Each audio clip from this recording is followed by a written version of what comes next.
Kurd कबीले का एक मशहूर डाकू था। वो अपना वाकया कुछ यूं बयान करता है। एक दिन में अपने साथियों के हमरा कहीं पर डाका डालने जा रहे थे।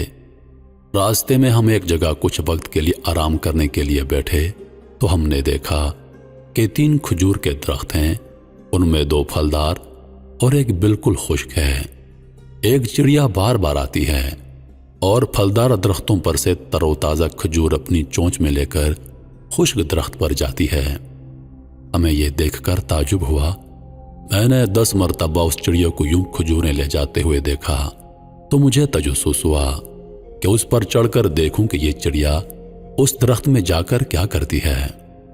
चुनांचे उस दरख्त की चोटी पर जाकर देखा तो एक अंधा सांप मुंह खोले पड़ा है और ये चिड़िया वो तरोताज़ा खजूर उसके मुंह में डाल रही है।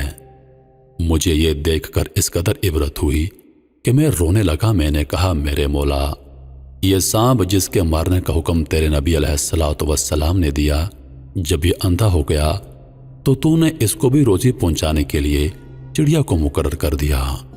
मैं तेरा बंदा तेरी तौहीद का इकरार करने वाला लोगों को लूटने में लगा हुआ हूं।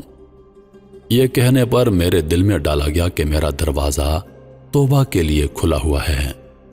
मैंने उसी वक्त अपनी तलवार तोड़ डाली जो लोगों को लूटने का काम देती थी और अपने सर पर खाक डालता हुआ अकालता अकालता दरगुजर चलाने लगा। मुझे आवाज आई, हमने दरगुजर कर दिया।